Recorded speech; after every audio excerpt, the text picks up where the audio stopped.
I'm Diana Rhoten. I am an organizational sociologist. I've been working with the MacArthur Foundation and the Digital Media Learning Initiative for the past year and a half. I have two projects that I'm working on. The first is called New Youth City Learning Network, and the second is a new organization we just started actually a couple of weeks ago called Startle.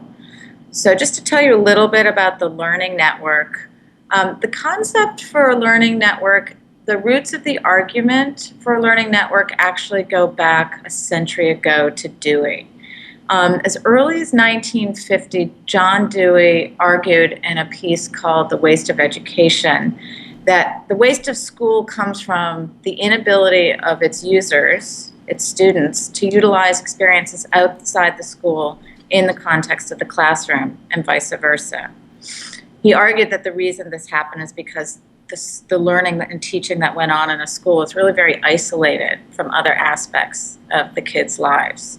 And that's essentially the roots of a network. We're arguing that connecting the different encounters and experiences of a youth life, the learning encounters, experiences, and turning those into pathways for learning can actually resolve the problem that Dewey pointed out 100 years ago. So our goal is really to help youth identify, connect, coordinate, evaluate all the different experiences that lie before them, whether it's a walk through the local neighborhood or navigation through an online community. Our belief is that if we can connect these sites, online and offline, these resources, formal and non-formal, and these experiences in school and out of school, that are of personal interest to the youth, they may ultimately be of learning value to them in cognitive, behavioral, and social ways as well.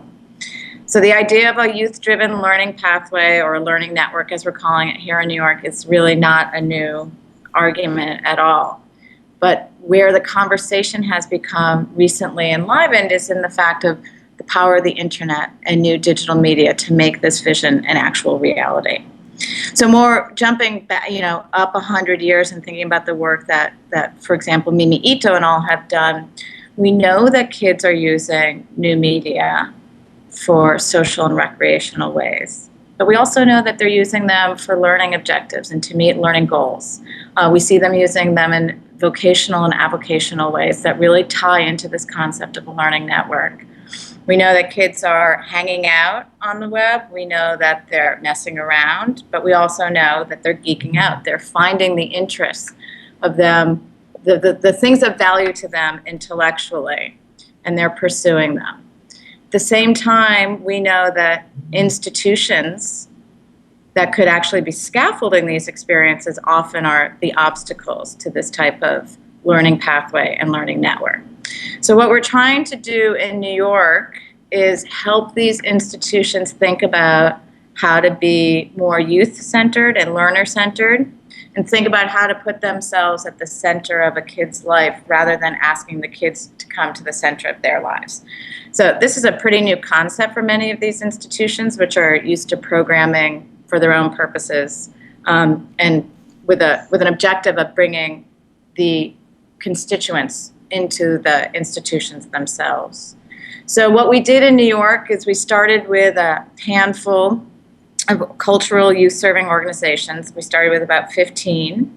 They range from museums such as the Natural History Museum and the Cooper Hewitt Design Museum, to youth-serving organizations such as Global Kids and Dream Yard, down to the New York Public Library, over to something like MTV and Joan Gans Cooney. So we have a broad range and a diverse set of organizations.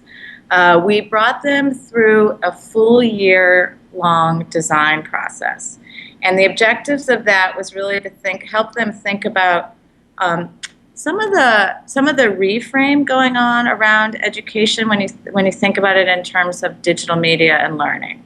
So we wanted them to think about learning, not education, not limited to the schools. We wanted them to think about digital media, not heavy education, technical infrastructure for education. We wanted them to think about collaboration in a real networked way rather than thinking about institutional partnerships, which tend to be much more about the institutions than about the process and the relationship. We brought them, as I said, through a design process. We were working with IDEO. And part of that was also to set up, just to ask the question, what's the value proposition of a learning network? What are we trying to solve with a learning network? What we found from the institutions, at least in New York, is that many of them work in the space of youth development. Many of them are learning or educational institutions, but they often don't get the opportunity to work together. They're bounded by their own institutional boundaries.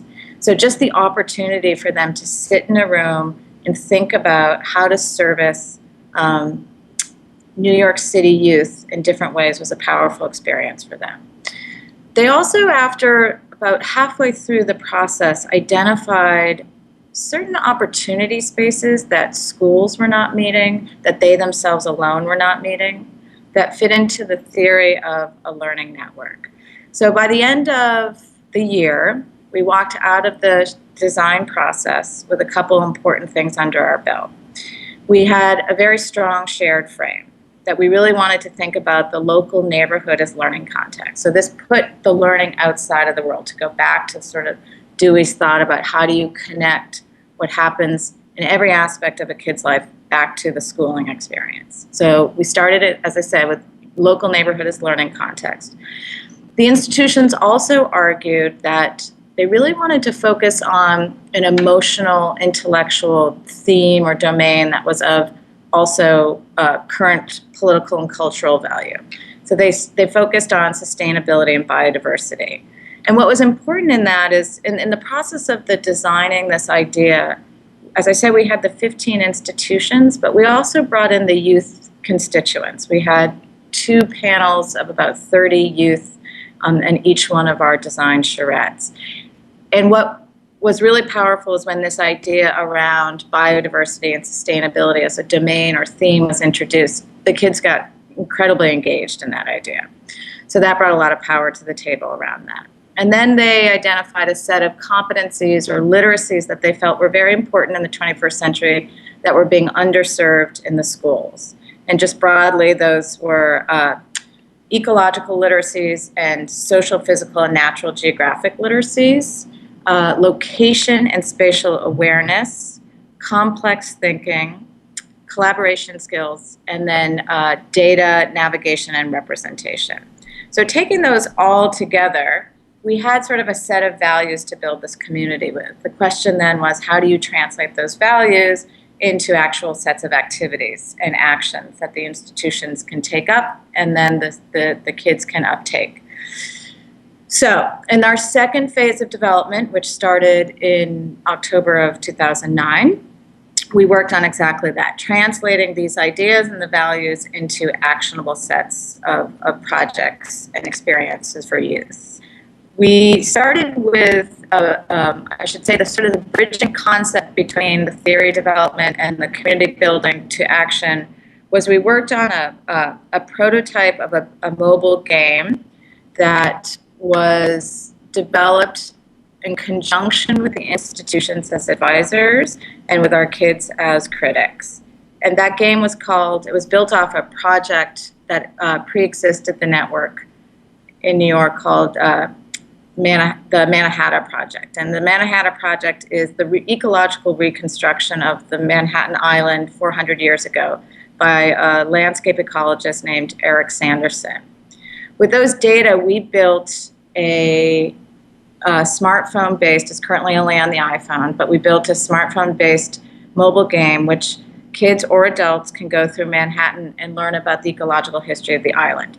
And the reason we built this prototype was to show the plausibility and the feasibility of taking the values and the literacies within the context of the theme we laid out, that these were actually doable and buildable into fun, hard fun activities, to use Havertz's expression. So we built that game prototype in about 10 weeks. And that was sort of our shiny rock to throw into the ocean. Now that we're in our implementation phase, we're starting out with 3 additional demonstration projects, and they all build off this notion again of sustainability, biodiversity. And importantly, before I explain the activities, we're adamant that this is not just a list of projects by a set of institutions in New York, but that rather they're a constellation or a suite of activities that fit together. So remember, important in our concept is that we're trying to view these experiences from the perspective of the learner, not from the perspective of the institution. And we're trying to help the learner move through a particular interest set by building off a set of activities that feed into one another. That's really fundamental to the theory here. So our starting with Manhattan the Game, this is a historical view of the ecology of the island. We then move to another activity, which is called Urban Biodiversity Network, which is a citizen science game and a way to learn about the contemporary ecology, biodiversity of your local neighborhood. All of these activities, by the way, are mobile-based. The next activity is called C3, which is about collect, capture, and communicate data around the environmental health or unhealth of your neighborhood. So you're moving sort of from a citizen science role to a citizen science, but also a citizen advocacy role in this particular project. We're engaging the kids in activities that will help them identify in their neighborhood and then report out and try to rectify those problems in their neighborhood. And then the third new demonstration project is called Design Your Own Hood. And this one is really a proactive way of reimagining what your neighborhood might look like in this model of more green, sustainable design. So those activities all feed off one another, form a nice constellation and suite of activities around our first theme, which I said is biodiversity. And once we conquer this theme, ideally we'll move forward with another theme that might pick up other users with different types of interests. Any advice to teachers and school districts, organizations who wanted to start doing at probably a more modest scale what you've done? I think fundamentally what we've learned through this is don't underestimate the importance of, even if you want to build a network of one school, one library, and one museum, don't underestimate the importance of those 3 institutions mutually designing and believing in the project. And absolutely don't underestimate the importance of the advice you'll get from your learners. This is to serve depending on what age group we're serving, middle school and high school kids. And it matters that this is of interest to them. If it's not of interest to them and we don't co-design with them, this project will not succeed in its ultimate goal, which is to engage these kids in something that piques their interest and then translates into a set of literacies and competencies that will serve them in school, out of school, now and in the future, at work, at home, in the neighborhood. You mentioned an iPhone app. Is that an iPhone app that anyone can download and use?